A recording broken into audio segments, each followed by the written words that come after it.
아침 말씀. 오늘 본문 말씀은 요한계시록 8장 1절에서 13절입니다.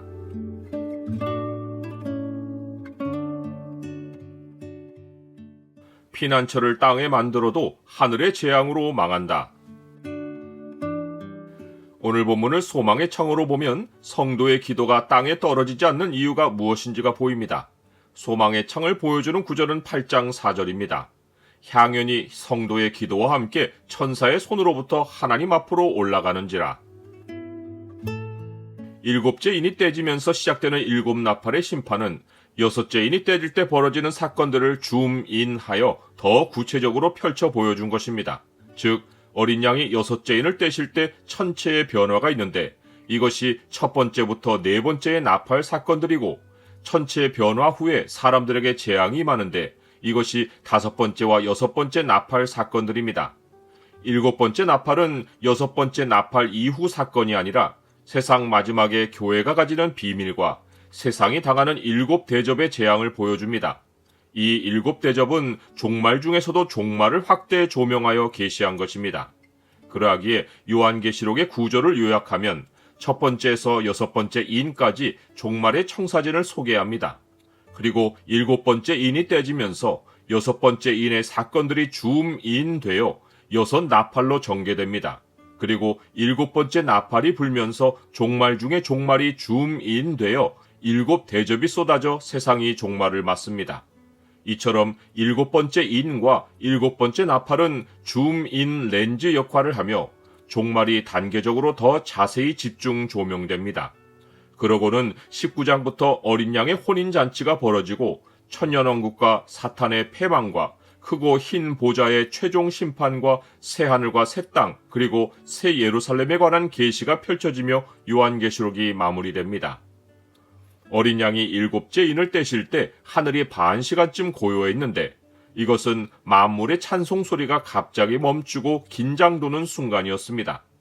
이 적막함 가운데 하나님 앞에 일곱 천사가 일곱 나팔을 받았고 또 다른 천사가 금 향료를 가지고 많은 향을 받아 모든 성도의 기도와 합하여 하나님께 향연으로 올렸습니다.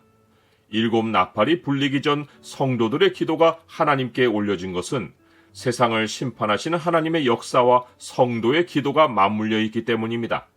이것은 하나님이 세상을 창조하실 때 성도의 기도가 창조 세계를 움직이는 필연 요소가 되게 하셨다는 사실을 가르쳐줍니다.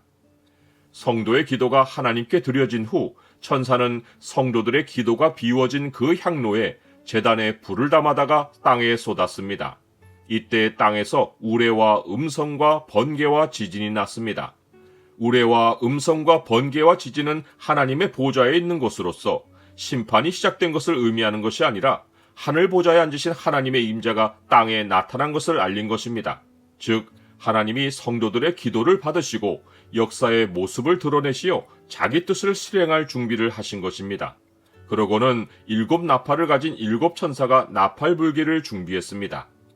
첫 번째 나팔에서 네 번째 나팔까지 사건들은 6장에서 어린 양이 여섯째 인을 떼실 때 천체가 어떻게 변화하는지를 자세히 보여준 것인데 6장에서 이 사건들은 이렇게 요약되었습니다.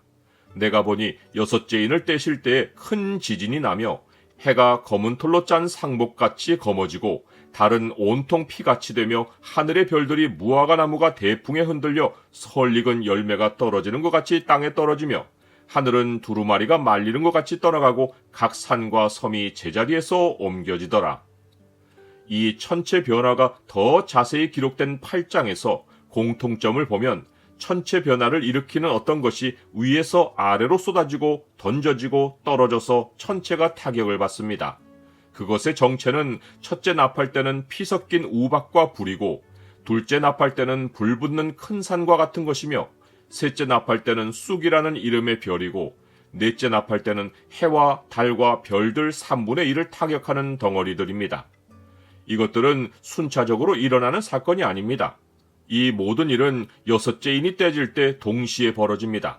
그러하기에 네 개의 나팔은 한 가지 현상을 네 개의 각도에서 묘사한 것으로 외부의 행성이나 해성이 날아와 태양계와 땅을 치는 현상을 자세히 묘사한 것입니다. 이 별이 이름을 가진 것은 사람들이 관측한 별인 것을 암시합니다. 나는 세상이 하나님의 심판을 절대로 피할 수 없는 것을 믿습니까?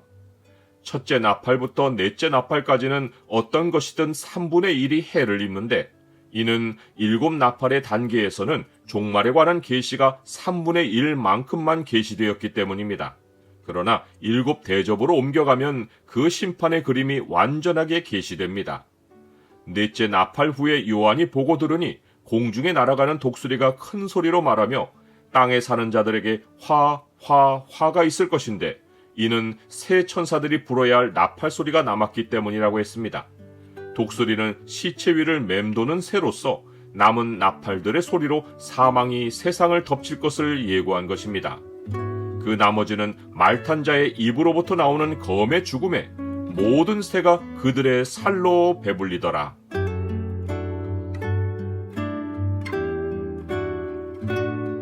주님, 영원히 살아남을 것 같은 피난처를 땅에 만들어도 세상은 하늘에서 쏟아지는 재앙으로 멸망할 것입니다. 주께서 세상 마지막에 관한 계시를 충분하게 주셨으니 종말에 관한 뚜렷한 말씀을 가지고 마지막을 준비하게 하옵소서. 예수 그리스도의 이름으로 기도드립니다. 아멘.